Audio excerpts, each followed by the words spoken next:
myself Vaibhav. In today's session, we are going to take a look on the USDJPY, which has been trading sideways with the bias being on the bullish side. And for the today's session, we are not going to see any action in the US market as it's a holiday there, and mostly we will be seeing the sideways momentum prevailing in the latter hours of today's session. And then mostly we will have to see how the things can play out in next session. So we will also consider from tomorrow's perspective the technical setups build up. So let's get started. If we look at the data docket for the day, there were not many releases. The important one is, of course, the industrial production data for the month of December for European Union. And contrary to the expectations, we are seeing decline in the industrial production, and this is a bit worrying as the magnitude is a lot more than the expectations. If we look at the month-on-month figures, the decline is of 1.6%, and in terms of year-on-year, this is coming at minus 0.8%, and this is not exactly in line with the expectations, but given the fact that for the month of December, severe restrictions were in place, so that has also contributed to this industrial production decline. Moving on to the North American trading session, there are some news flows coming in on the equity segment, and here the newsmaker of the day is Apple. We are seeing that some news report has come in from the Financial Times that talks had broke down between the Apple and the Nissan, and they were in negotiations for planning out the autonomous vehicle, electric vehicle, but that didn't really go through. But it shows the intent of the Apple in foraying in the automotive segment, and we will have to watch out the next developments and how the Apple gets going on this front. And one more important development is concerning the commodity segment, where we are seeing the light crude oil along with the Brent crude soaring beyond the US dollar 60 levels, and this is happening as a large part of Texas are reeling under the the blast of Arctic weather, and this has forced the blackouts. And as a result of that, the oil production is being curtailed there, and also the demand for heating oil is going up. And as a result of that, as a result of these two factors, we are seeing robust rise in the light crude oil prices. Now moving on to the technical segment, first we will see the technical outlook for USD/JPY. Then we will also consider the Euro USD. Let's start with the USD/JPY first.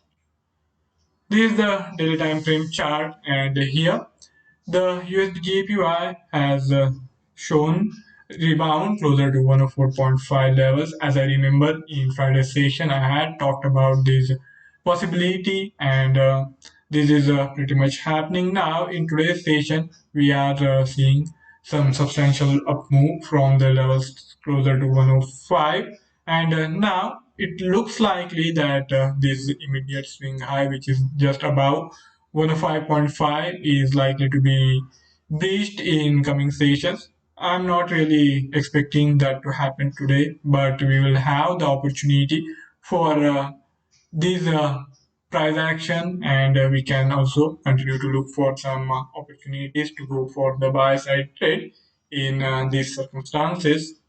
If we have to consider some key levels to watch out for in the immediate term after having seen this rise, I think next focus area is going to be, of course, this resistance coming into play around the 105.5. We have this prior swing high along with the first resistance of this month's pivot point series. So I'm expecting some consolidation on these levels closer to these 105.5. We are only 15-20 pips away from this price area. So rather than going for the trade straight away on the current levels, I would say that we should give some more time for the USD/JPY. And there are two possibilities. Either we can see the breakout on the higher side after passing of these price levels, or we can see some consolidation closer to these levels. So in both these scenarios, we can go for the trade. If we do see the breakout straight away, then I think we can buy about these first resistance anywhere closer to 105.6. We can go for the long trade.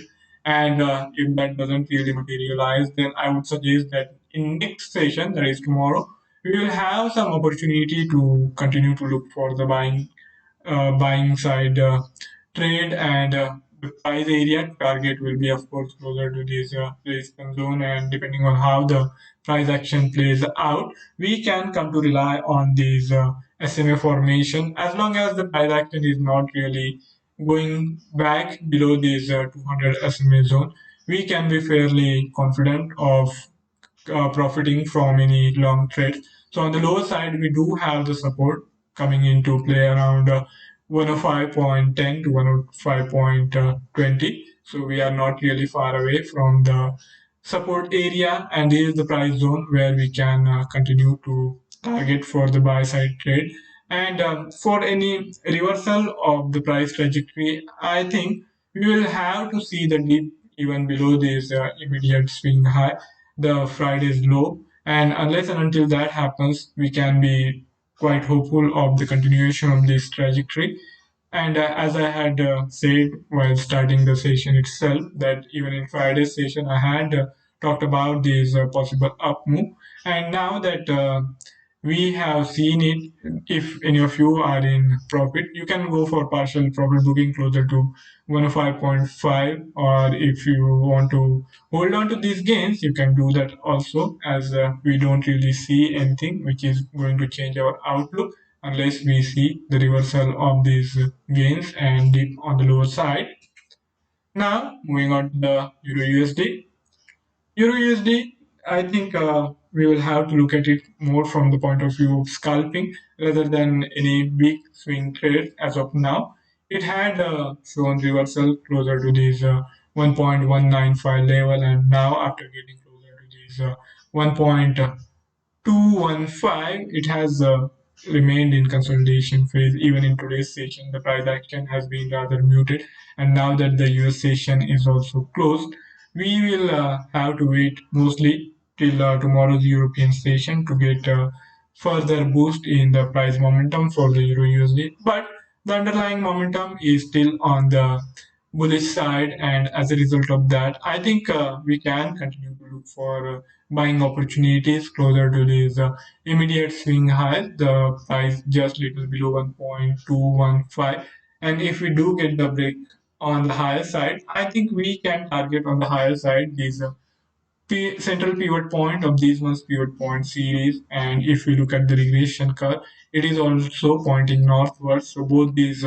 factors, along with these price action trajectory, we can hope to make money in case our anticipation come as anticipations turn out right. And if we don't happen to be on the right side, I think we will have to rely on this immediate swing high.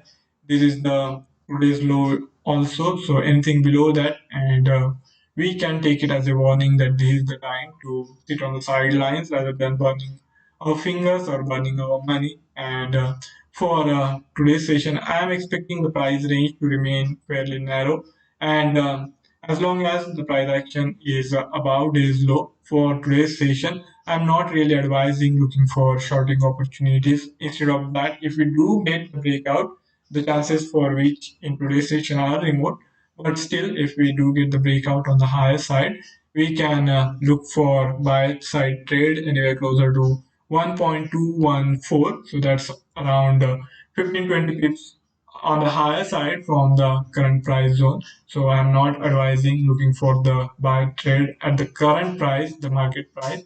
But if we see some momentum coming in, and if we see that the breakout is possible, then of course we can go for it with the target, as I said, coming closer to the central pivot point, which is there around 1.217. So that's a reward of around 25-30 pips with the stop loss coming in of around 15-20 pips, and we can take the chances if the price action plays out as per our anticipation.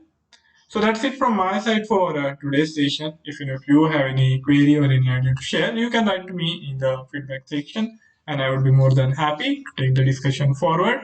Before I sign off, I would also like to remind of the risk associated with trading in the financial instrument, and one should be careful while using the information provided. Have a fabulous day ahead. See you tomorrow. Do subscribe to the Decoscopy webinar channel to stay updated on the market developments. Thank you all. Goodbye.